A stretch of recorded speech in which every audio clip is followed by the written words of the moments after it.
Nosso tema é a vitória de Cristo e da igreja sobre o diabo. A gente vai entender um pouquinho o porquê das lutas, o porquê de tanta batalha, o porquê que a igreja de Cristo, eu não estou falando instituições, eu estou falando da igreja de Cristo, não estou mencionando placas, mas a igreja verdadeira de Cristo passa por muitos momentos difíceis, Bruno. Muitos momentos onde parece que a tribulação vem se agigantando, vem crescendo. E nós vamos nessa manhã ver que Cristo é o grande vencedor e a igreja é vencedora. Amém? Apocalipse capítulo 12, a partir do versículo 1, diz assim: viu-se um grande sinal no céu, uma mulher vestida de sol, tendo a lua debaixo dos seus pés e uma coroa de 12 estrelas sobre a sua cabeça. E estava grávida e com dores de parto, e gritava com ânsias de dar à luz. Viu-se outro sinal no céu, eis que um grande dragão vermelho, que tinha 7 cabeças e 10 chifres, e sobre as suas cabeças 7 diademas. E a sua cauda levou sobre si a terça parte das estrelas do céu, e lançou-as sobre a terra. E o dragão parou diante da mulher que havia de dar à luz, para que, dando ela à luz, lhe devorasse o seu filho. E deu à luz a um filho homem, que há de reger todas as nações com vara de ferro. E o seu filho foi arrebatado para Deus e para o seu trono. E a mulher fugiu para o deserto, onde Deus já havia preparado lugar para ela, para que ali fosse alimentada durante 1260 dias. E houve batalha no céu. Miguel e os seus anjos batalhavam contra o dragão. E batalhavam o dragão e os seus anjos, mas não prevaleceram, nem mais se achou lugar para eles nos céus. E foi precipitado o grande dragão, a antiga serpente, chamado Diabo e Satanás, que engana todo mundo. Ele foi precipitado na terra, e os seus anjos foram lançados com ele. E ouvi uma grande voz no céu que dizia: agora é chegada a salvação e a força e o reino do nosso Deus e o poder do seu Cristo, porque já o acusador dos nossos irmãos é derrubado, o qual diante de Deus os acusava dia e noite. Eles o venceram pelo sangue do Cordeiro e pela palavra do testemunho, e não amaram as suas vidas até a morte. Por isso alegrai-vos, ó céus, e vós que neles habitais. Ai, porém, dos que habitam na terra e do mar, porque o diabo desceu até vós e tem grande ira, sabendo que pouco tempo lhe resta. Quando o dragão se viu fora, lançado na terra, perseguiu a mulher que dera a luz ao filho. Amém. O texto aparentemente parece dragão, mulher, filho, difícil de entender. Mas João está resumindo a história. João pega o livro de Apocalipse. Se você ler o livro de Apocalipse, nós estamos na metade do livro. E Apocalipse você não deve lê-lo cronologicamente, como se um evento fosse atrás do outro, mas temos que saber como ler o livro de Apocalipse. E João aqui está resumindo, ele está pegando a história desde a eternidade e mostrando o que vai acontecer no final. Ele está contando para aqueles irmãos das 7 igrejas: olha, a história é essa, a história da humanidade é essa.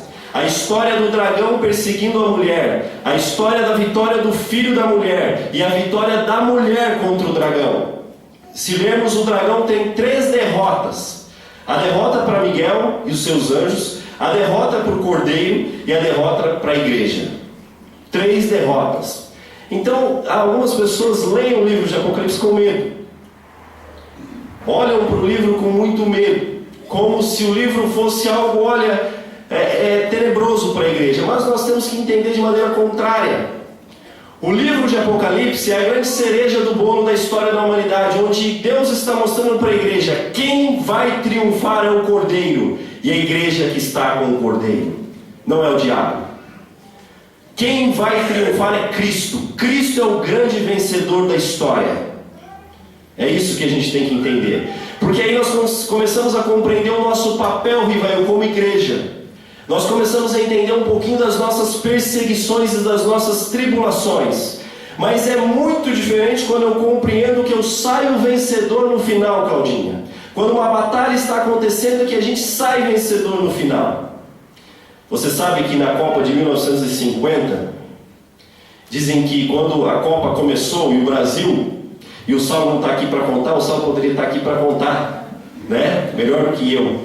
Mas a Copa de 1950, o Brasil começou a primeira fase destruindo os adversários, Alexandre. Ganhou com muita facilidade.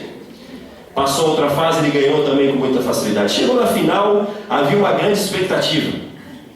Uma grande expectativa que o Brasil fosse pela primeira vez campeão do mundo. O Maracanã estava lotado, mais de 200 mil pessoas. O estádio completamente lotado, e uma convicção certa na cabeça: o Brasil é campeão do mundo. O Brasil jogava pelo empate. A vitória era certa, ninguém poderia com a seleção brasileira.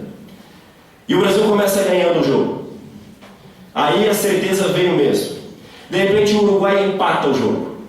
E no final o Uruguai vira o jogo. O país inteiro se frustrou. O Brasil perdeu a Copa, em pleno Brasil, em plena própria nação. A nação se frustrou. Com a igreja é diferente. A igreja não vai se frustrar no final, porque o Cordeiro, aquele que escreve a história, já determinou que a igreja vai triunfar no final. A igreja vai triunfar porque Ele triunfou. Então nós temos que ler o livro de Apocalipse nessa perspectiva. Na perspectiva que a batalha é acirrada sim, está se afunilando sim, mas a igreja vai vencer. A igreja vai vencer. A igreja vai triunfar, porque nós temos o Cordeiro ao nosso lado. Mas vamos ler o texto. Nós precisamos definir algumas coisas aqui, para que não haja dúvidas. Quem é a mulher? Quem é o dragão? Quem é o filho? O dragão é tranquilo, porque o próprio texto nos diz que o dragão é Satanás, o enganador de todo mundo. Então, à medida que lemos a palavra dragão, você sabe que nós estamos falando do diabo. A mulher que talvez seja um problema, porque tem algumas linhas teológicas que vai entender a mulher somente como Israel. Não concordo com essa linha e fui ler para mim, na minha visão, pastores estudiosos reformados, que dizem que essa mulher é tanto Israel do Antigo Testamento como a igreja do Novo Testamento.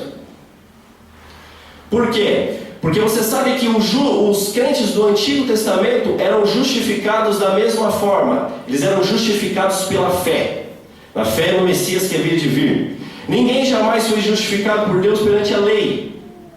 Se você ler Hebreus capítulo 10, ele vai dizer: o meu justo é justificado pela fé.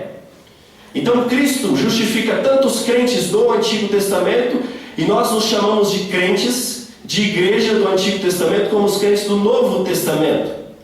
O fato é que Cristo vem e morre em um momento da história, mas quando estivermos no céu, os remidos serão tanto os do Antigo Testamento como os do Novo Testamento. É uma igreja só, um só povo de Deus, que começou lá no Antigo Testamento. Definindo a mulher, fica mais tranquilo para a gente compreender quem é o filho da mulher. O filho da mulher não é outro senão o próprio Senhor Jesus, que ele é concebido pela nação de Israel. Jesus vem da nação de Israel. Ele é o filho da mulher. Feito isso, definindo quem é o dragão, o diabo, definindo quem é a mulher, a igreja, e definindo quem é o filho, Cristo, nós podemos compreender o texto com mais facilidade. Nós podemos compreender o texto e podemos compreender a história da humanidade. Entender que a verdadeira guerra é essa. A verdadeira guerra é uma guerra invisível que ninguém pode ver. A verdadeira guerra do qual gera todas as outras guerras é a guerra do dragão contra Cristo. E automaticamente contra a igreja de Cristo, contra o povo de Deus. É a guerra que ninguém pode ver, mas com olhos espirituais e olhando para as Escrituras nós podemos compreender que esta é a verdadeira guerra da humanidade. É o que João vai dizer aqui. Vamos começar então o nosso texto. Versículo 1, ele diz assim: viu-se um grande sinal no céu, uma mulher vestida de sol, tendo a lua debaixo dos seus pés e uma coroa de 12 estrelas sobre a cabeça. E estava grávida, e com dores de parto, e gritava com ânsias de dar à luz. E viu-se outro sinal no céu, eis que um grande dragão vermelho, que tinha 7 cabeças e 10 chifres, e sobre as 7 de suas cabeças 7 diademas. João vê 2 sinais. Primeiro ele vê uma mulher majestosa. A igreja é majestosa. O povo de Deus é majestoso. Porque sobre o povo de Deus repousa a glória do Cordeiro, repousa a glória de Cristo. A igreja, nós não estamos falando de instituição, não estamos falando de paredes, estamos falando do povo de Deus, certo? É isso que nós temos que compreender como igreja. E essa mulher é majestosa porque ela é adornada pelo próprio Deus. Mas não vê um outro sinal. É como ele está dizendo ele olha para o céu, primeiro ele vê de um lado uma mulher e do outro ele vê um dragão terrível. Ele diz: olha, eu vi um outro sinal, um dragão grande e vermelho. Um dragão grande significa o quê? Um dragão poderoso, sim. Um dragão poderoso, limitado, mas que com certeza, se Deus tira as restrições sobre as nossas vidas, Ele nos destrói. Então João está vendo esses dois sinais. De um lado uma mulher gloriosa, investida por Deus, e de outro lado um dragão poderoso, vermelho, cheio de raiva, cheio de ira, indo contra a mulher, indo contra essa mulher. E ele diz que a mulher estava grávida. A mulher estava grávida. E olha só o que o texto diz no versículo 4. Ele diz: olha, a cauda desse dragão levou sobre si a terça parte das estrelas dos céus. João vai lá na eternidade e fala assim: olha, tudo começou aqui, ó.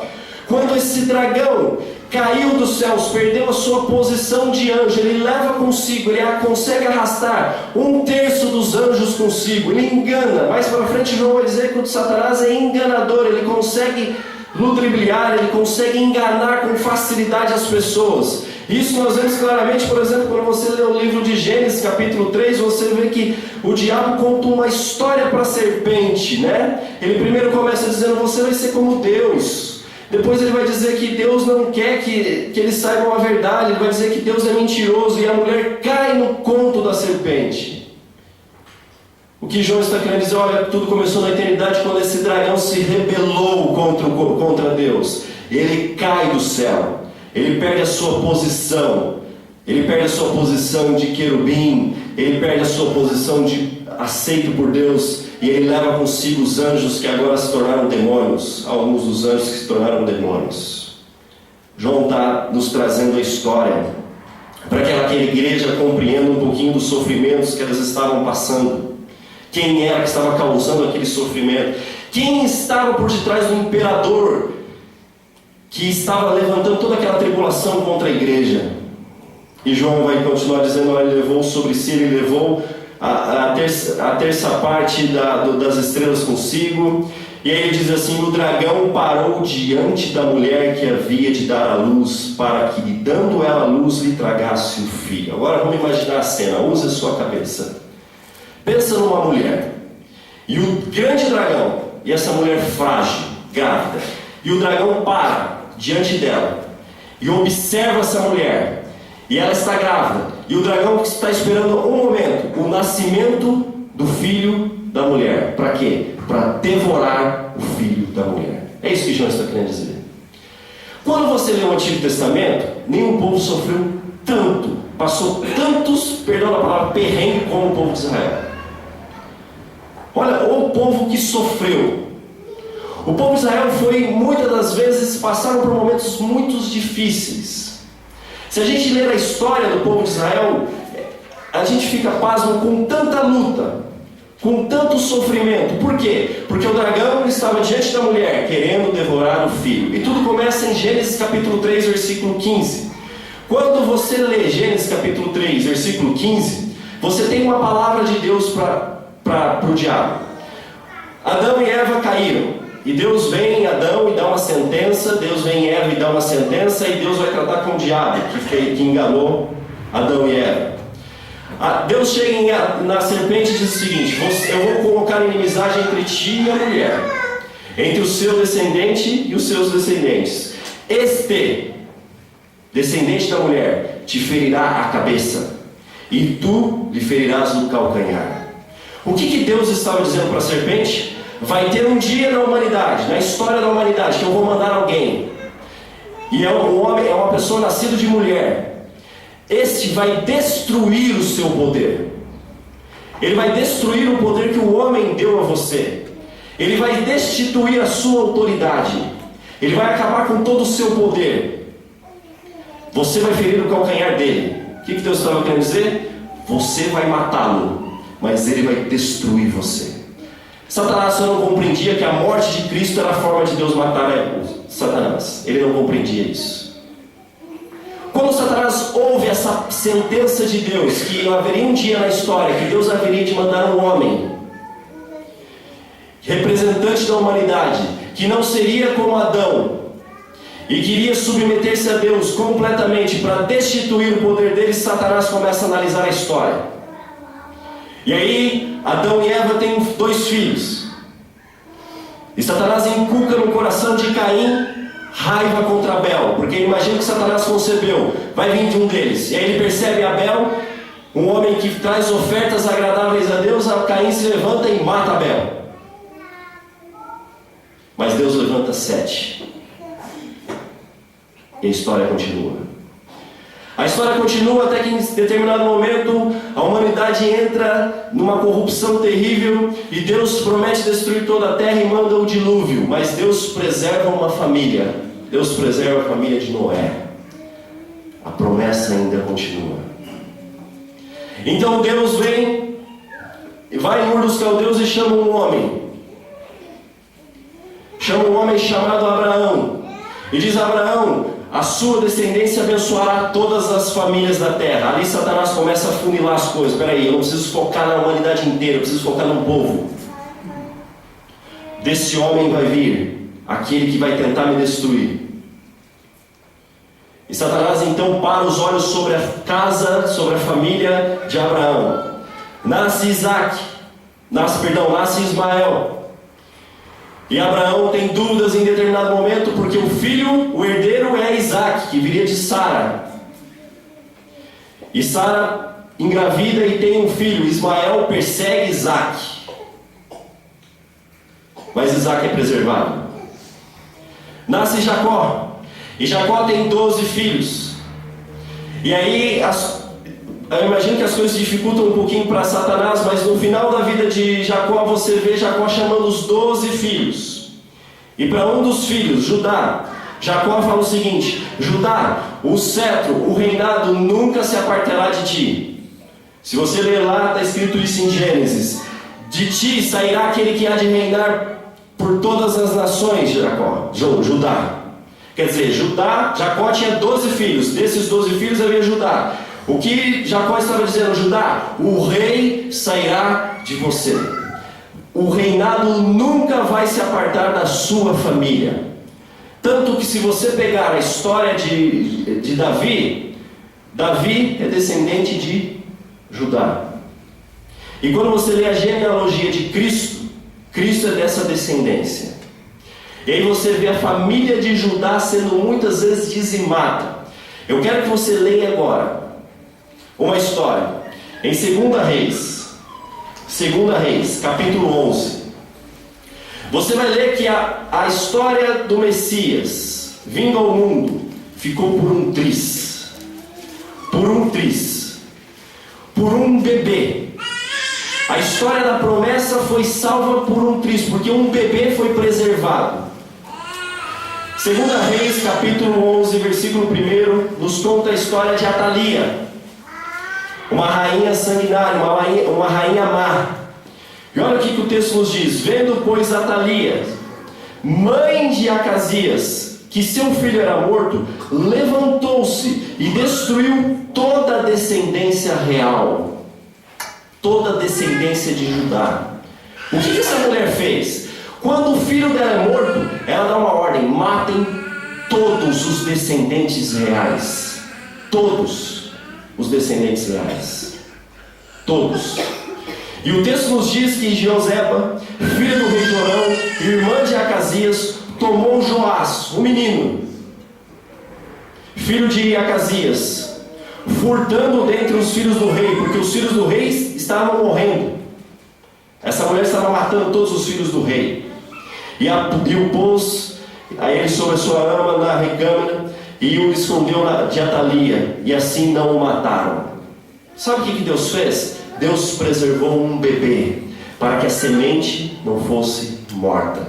Se esse bebê morre, todos nós estaríamos no inferno. Por quê? Porque o Cristo viria dessa descendência. É o dragão se colocando contra a mulher, procurando lhe devorar o filho. Procurando lhe devorar o filho. E aí Israel, em determinados momentos, vai para o... Se você ler lá no começo, em Êxodo, você vai ver que Israel se tornou escravo. E há um determinado momento que Faraó ordena a morte de todos os meninos.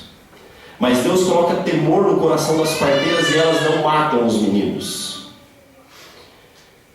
Você vê mais uma vez um rei, Nabucodonosor, com um desejo profundo de dizimar a nação de Israel, que é o exílio babilônico. E Deus preserva Israel. A linhagem, olha como Deus ama a igreja. A linhagem do Messias foi preservada muitas vezes por um triz. O dragão se colocando contra a mulher. Eu imagino que Satanás está olhando a história e ele está vendo que as coisas estão se afunilando e que aquele bebê está para nascer. E de repente ele vê que anjos aparecem nos céus e aparecem para pastores e dizem glória a Deus nas alturas, pois nos nasceu o Salvador. Ali eu imagino que o inferno inteiro treme, Satanás treme, porque ele falou, ele chegou. Aquele que eu tentei matar durante a história, ele apareceu, ele nasceu. Então Satanás vai no coração de Herodes e coloca um desejo: esse daí vai tomar o teu reino. O que Herodes faz? Manda matar todos os bebês em Belém. Todos os bebês até 2 anos são dizimados em Belém. Todos. Por quê? Porque o filho da mulher não poderia nascer. Mas Deus, de maneira tremenda, avisa José e Jesus vai para o Egito. Um bebezinho preservado vai para o Egito. E de lá Deus chama Jesus. O filho da mulher sendo preservado. Satanás está olhando a história e Jesus cresce. E ele sabe que Jesus é o Messias então. Aquela promessa se cumpriu. Nasceu o filho da mulher. Mas Satanás ainda intenta, luta contra ele. E em Mateus capítulo 4 você vai ver que Satanás se aproxima de Jesus. Ele oferece reinos. Tenta Jesus. E o que Jesus faz? Resiste. Mas Satanás não desiste. Ele ainda quer, de alguma forma, frustrar o plano de Deus para salvar o homem. Ele coloca no coração de Pedro um desejo: Pedro, vai lá no seu mestre e diga para ele não ir para a cruz, que ele tenha pena de si mesmo, que ele não vá para a cruz, que aquele não é o lugar dele. O que Jesus fala para Pedro? Jesus chama Pedro, afasta-se de mim. O que Jesus fala? Satanás, afasta-se de mim. Por quê? Porque Jesus sabia, conhecia a história. Ele sabia quem é que estava por detrás de Pedro. Quem é que não queria que ele fosse para a cruz? Satanás, afasta-se de mim. E ele explica para os discípulos: eu vim para morrer na cruz. O meu propósito é morrer na cruz. O meu propósito nesse momento é servir. Servir morrendo na cruz pela humanidade. O dragão se colocando contra a mulher. Ao longo da história, o dragão se colocou contra a mulher. E o filho então entrega sua vida na cruz. E o dragão perde. Perde. Porque a derrota do diabo se deu ali.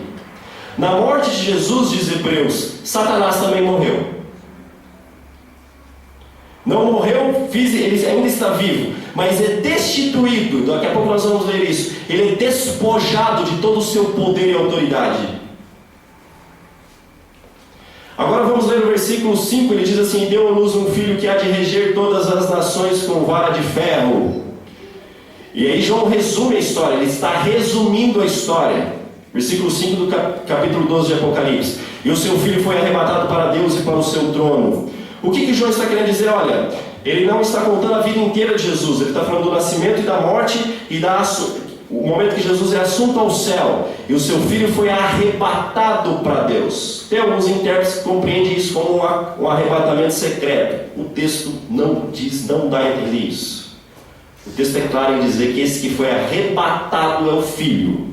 O Filho foi arrebatado e colocado junto ao trono dos céus. Junto ao trono dos céus. Quer dizer, o Filho morre, e aí Satanás pensa que pode vencer. O que Deus faz? Leva o Filho para junto dos céus e o faz se assentar à sua destra. Quer dizer, o Filho, primeiramente nós aprendemos que o Filho venceu o diabo. O Filho venceu o diabo. Satanás perde. E que Deus nos cubra com o sangue de Jesus ao falarmos isso. Mas Satanás perdeu. Jesus Cristo é o grande vencedor. O Senhor Jesus não é aquele que está morto, pendurado na cruz. O Senhor Jesus não é um coitadinho. O Jesus da igreja não é alguém que precisa de ajuda. O Jesus da igreja é alguém vitorioso, que o mal não pôde triunfar sobre eles. A igreja é vitoriosa porque o nosso Deus, o nosso Senhor venceu. Quem é o Cristo que você adora? Quem é o Cristo que você adora? Talvez você pense que esse Jesus precisa de alguma forma da sua contribuição, de alguma forma você ajudá-lo. Não, é Ele quem dirige a história, Ele quem está no governo da história. Apocalipse capítulo 4, apesar de todas as lutas, João diz assim: há alguém assentado sobre o trono, o controle da história está sobre esse que está assentado sobre o trono, e não sobre o dragão, não sobre o anticristo, não sobre o falso profeta. Às vezes a igreja está focada demais em quem é o anticristo, quem é o falso profeta. É lógico que a gente tem que ficar atento a essas coisas, mas nós não podemos perder de vista que o anticristo, o falso profeta, ou quem quer que seja, não podem contra o nosso Deus, porque Ele é o vencedor. Ele é o vencedor. A Bíblia diz que nós tememos tanto o anticristo, que a Bíblia diz que quando Jesus se manifestar, Ele vai destruir o anticristo com um sopro. Com um sopro. Com um simples sopro. De que lado você quer estar, meu irmão? De que lado você quer estar na história? Que nesse momento a gente seja como Moisés, né? Que Moisés, em determinado momento, Hebreus capítulo 11, nos diz que Moisés tinha todos os privilégios reais, mas ele escolhe ser maltratado como o povo de Deus do que ter os privilégios do Egito. Sabe por que o texto diz? Porque ele via a recompensa. Ele via que sofrer por Cristo valia muito mais do que ter todos os privilégios que o Egito poderia conceder. Todos os privilégios que o Egito poderia conceder. Mas vamos prosseguir que o tempo está correndo. Depois que o filho é arrebatado aos céus, versículo 6 nos diz: e a mulher fugiu para o deserto, onde Deus já tinha preparado um lugar para ela, para que ali fosse alimentado durante 1260 dias. E houve batalha no céu, Miguel e os seus anjos batalhavam contra o cordeiro, e batalhavam o dragão e os seus anjos, mas não prevaleceram, nem mais se achou lugar no céu para ele. E foi precipitado o grande dragão, a antiga serpente chamada Diabos e Satanás, que engana todo mundo. Ele foi precipitado na terra e os seus anjos foram lançados com ele. O que Jó está querendo dizer? Quando você lê Jó, capítulo, no início, não lembro se é o capítulo 1 ou 2, me perdoe a falha de memória agora, você vê que Deus, o texto diz que os filhos de Deus se apresentam perante Deus, né? Obrigado, Deus. E o Satanás se apresenta junto com os filhos de Deus para acusar Jó. Ele se apresenta junto. E ele faz acusações contra Jó. Ele diz que Jó serve a Deus por interesse. Fala de balde, né? Alguns vão entender que Jó serve a Deus de balde. Não, ele serve a Deus com interesse. Com interesse nas riquezas que Deus pode oferecer para ele. E Deus permite toda a tribulação. Quer dizer, o que João está querendo dizer aqui, que até em determinado momento Satanás podia se apresentar diante de Deus e acusar os cristãos, ou acusar a igreja. Ele pegava a lei e dizia: Acácia isso, Acácia aquilo, Acácia aquilo outro. Quando Cristo morre, Satanás perde o seu direito nos céus. Ele já não encontra mais posições no céu. Sabe por quê? Romanos capítulo 8, ele vai nos dizer assim, Paulo vai dizer, gritar: quem condenará a igreja?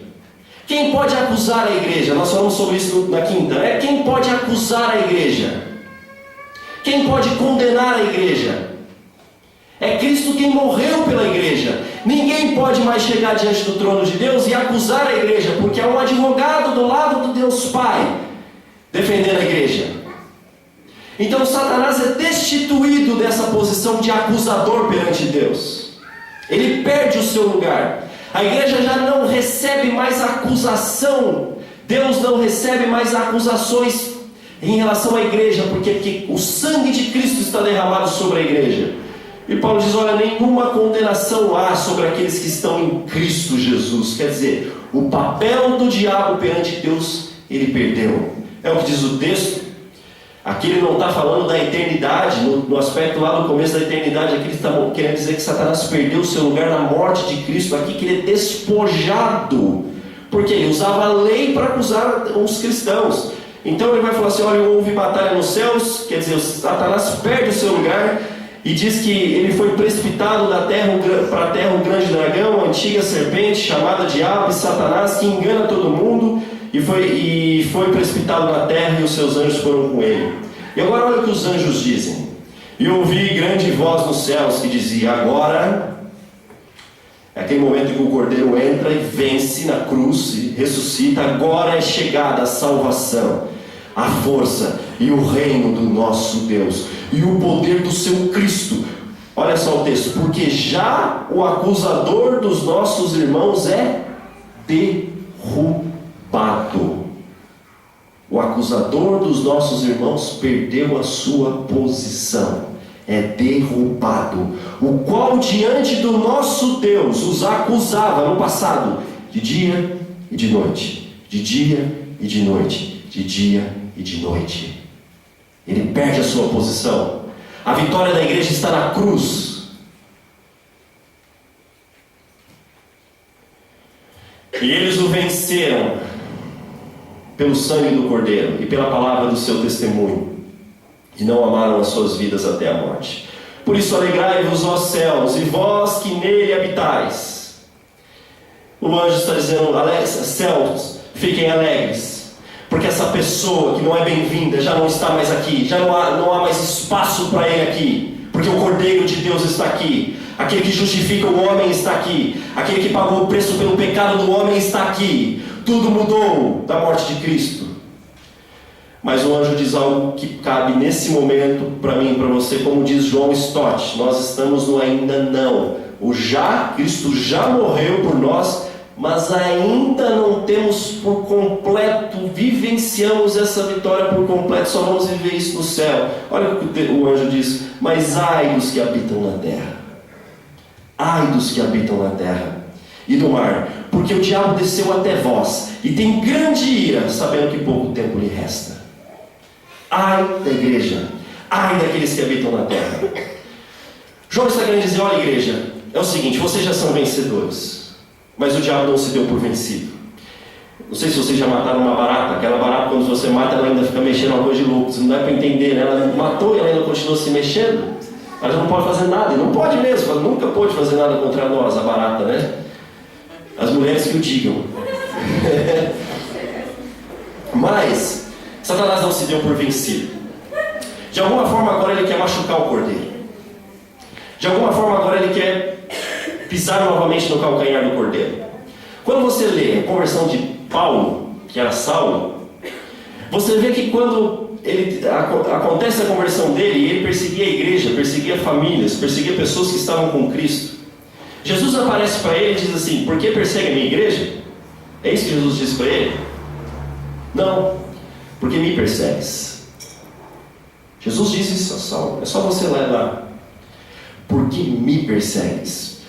Mas aí talvez você diga assim, mas não era Jesus que ele estava perseguindo, ele estava entrando na casa dos cristãos e estava matando os cristãos. Aí Jesus se identifica tanto naquela igreja que diz, por que me persegue, Saulo?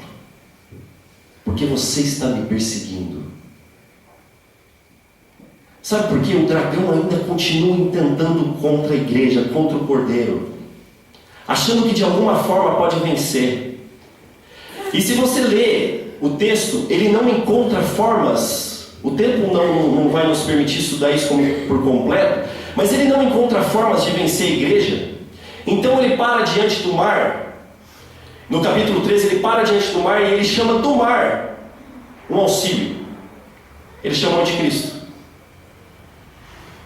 Quando você vê o capítulo 13, ele vai dizer que o finalzinho do capítulo 12, ele vai dizer que a terra, ele está usando de símbolos, a terra ajudou a mulher, e a terra abriu a sua boca e tragou o rio e o dragão que lançara sobre a terra. E aí o dragão fica irado, porque ele não pode ir contra a igreja, ele não consegue destruir a igreja. Mas você fala assim: João, você está enganado. Tem pessoas morrendo pelo evangelho, tem pessoas lá que estão morrendo, tem pessoas que estão, olha, entregando sua vida, famílias estão sendo dizimadas pelo evangelho. Eu vou dizer para você: não, o dragão não está prevalecendo, porque Jesus diz que aquele que está em Cristo, a morte é simplesmente uma simples passagem. O dragão não consegue destruir a igreja, as portas do inferno não podem prevalecer contra a igreja, mesmo que em face da morte entreguemos as nossas vidas. O dragão perde, mesmo quando a gente morre. Ele não consegue. Sabe por quê? Porque Deus está preservando a igreja. A verdadeira igreja é preservada por Deus. As portas do inferno não podem, disse Jesus, prevalecer contra a igreja. O dragão não consegue. Aí no capítulo 13 você tem isso. Você vê Satanás chamando das nações o anticristo. O anticristo se levantando das nações. Para quê? Para auxiliá-lo na perseguição contra a igreja.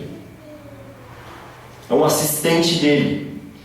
E aí ele chama um outro assistente. Ele chama o falso profeta. E depois ele vai chamar a Babilônia como sistema desse mundo. Mas os três são... Os quatro, na verdade, são completamente destruídos pelo Cordeiro em determinado momento da história. Meu irmão, eu sei que as lutas às vezes está difícil. Eu sei que estou falando de pessoas que as tribulações estão gigantes por causa de Cristo. Eu não estou falando de pessoas que se metem em problemas e por causa disso tem problemas, né? Ah, o diabo está me perseguindo. Por quê, irmão? Ah, porque eu chego todo dia, meu horário de trabalho é às 8 horas, mas eu chego 9, aí minha patroa todo dia pega no meu pé. Não, filho, não é o diabo que está te perseguindo, é você que está errado. Não é isso que a gente está falando.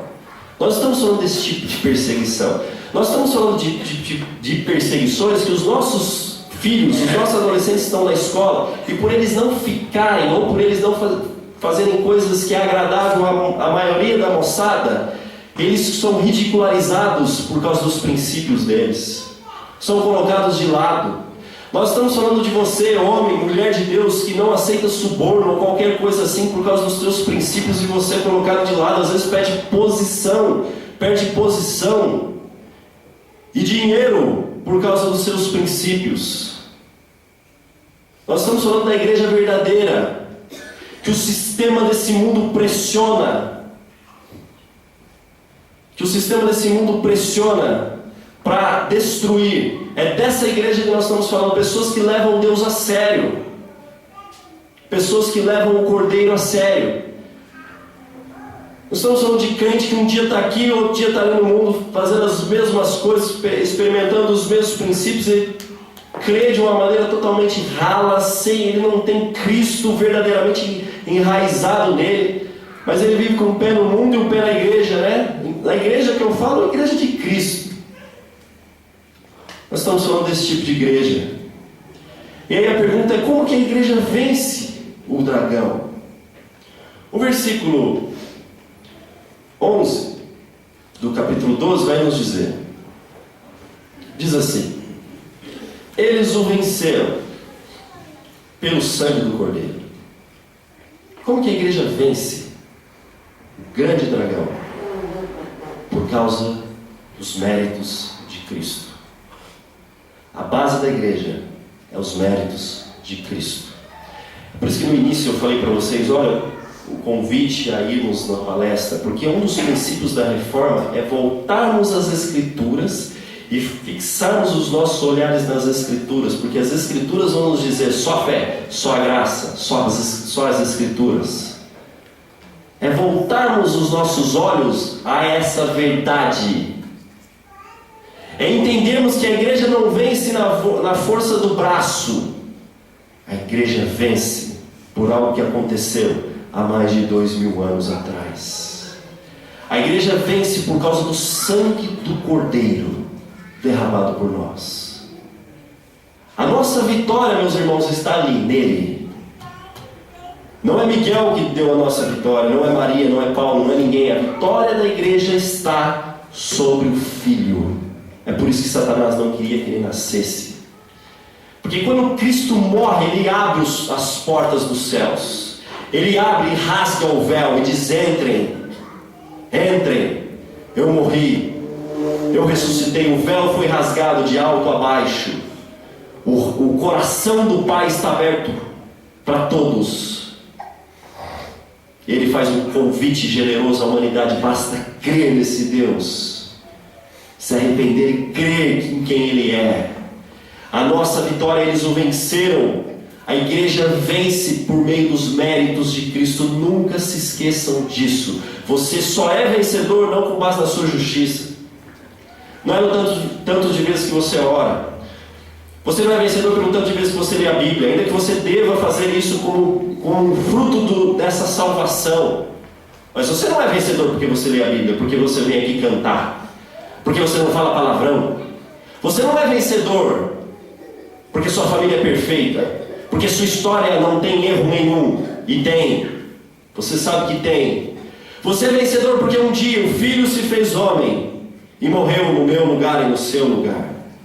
Nós somos vencedores pelos méritos dele. O céu é um lugar onde só vai haver pessoas que entraram pelos méritos de um único, o Filho. Ele, por isso que ele vai ser adorado eternamente. E se nós não estamos no inferno é por causa do Filho. Eles o venceram por causa do sangue do Cordeiro. Ele vai continuar dizendo sobre a igreja, a vitória da igreja sobre Satanás. E pela palavra do seu testemunho. Ele está dizendo: olha, a igreja vence através da proclamação do Evangelho. Do Evangelho verdadeiro. Do Evangelho que põe Cristo no centro. Do Evangelho que vem e mostra a lei como para o homem: olha, realmente você é pecador. Sim, você merece o inferno. Mas há alguém que pagou o preço por você. Há alguém que morreu no seu lugar. Esse Evangelho que o diabo treme. Sabe por quê? Porque não tem para onde o homem fugir. Faça essa experiência. Quando você conversar com alguém que aparentemente se acha justo e santo, leia os 10 mandamentos com ele. O condene. O mande para o inferno. Os 10 mandamentos vai fazer isso. Ele vai condenar essa pessoa. Porque se ela for honesta e justa, ela vai ver que um deles ele pisa na bola. Se ele falar: não, eu amo a Deus sobre todas as coisas, eu amo o meu próximo como a mim mesmo, eu faço isso, eu faço aquilo. Aí você chega lá e diz que eu não cobice. Ali pega para todo mundo. Não cobice.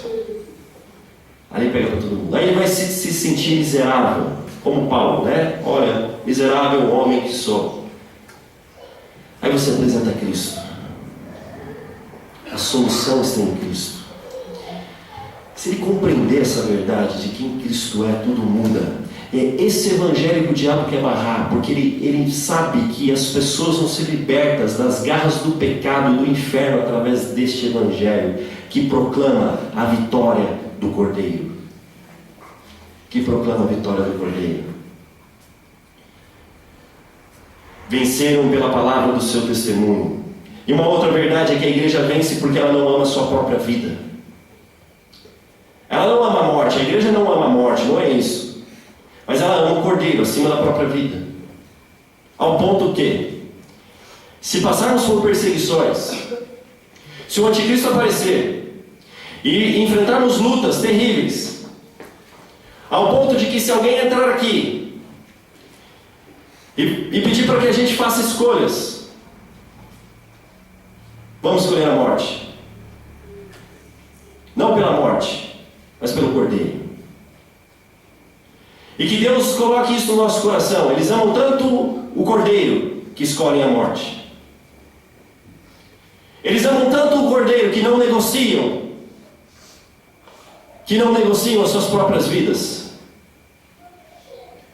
Eu creio que aqui, talvez, no cenário brasileiro, essa palavra não faça muito sentido.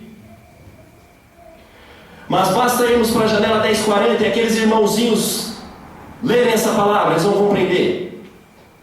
Não amaram mais a sua vida. Amaram mais o Cordeiro. Amaram mais o Cordeiro do que a própria vida. A igreja verdadeira vai amando o Cordeiro, vai se relacionando com o Cordeiro e ama o Cordeiro acima de tudo. É isso que o texto nos diz. Não amaram as suas vidas até a morte. Não é que eles procuram a tribulação ou procuram a perseguição, mas automaticamente, a Bíblia nos diz isso, que todos os que querem viver piedosamente com Cristo padecerão perseguições. Não é isso que a Bíblia diz? Todos que querem viver piedosamente com Cristo padecerão perseguições. Você se relaciona com Cristo, você anda na contramão do sistema. Vai ali na JK às 6 horas da tarde e pega o sentido contrário. Vai ver o que você vai ouvir. Por muito menos a gente já às vezes escuta e tem vontade de falar, às vezes, né? Mas ande na contramão do sistema. Ande na contramão, para você ver. Se submeta a andar com Cristo para você ver como você vai ser odiado muitas das vezes. Como você vai ser colocado de lado. E a minha pergunta para você é: você ama a sua vida a tal ponto de não negociar ela? Ou você tem amado a Cristo? Meus irmãos, queria chamar um grupo de louvor aqui. Eu queria que você saísse daqui, não com medo do livro de Apocalipse, não com medo do dragão, mas com plena convicção viva que a vitória está com o nosso Deus e que somos vencedores. Você que está aqui hoje é vencedor em Cristo. Talvez as coisas estão difíceis, talvez há lágrimas correndo do seu rosto em momentos que só você e Deus sabem. Talvez o seu esposo não saiba. Talvez as perseguições internas ou externas estão tão grandes que você fala: eu vou sucumbir, eu não aguento mais.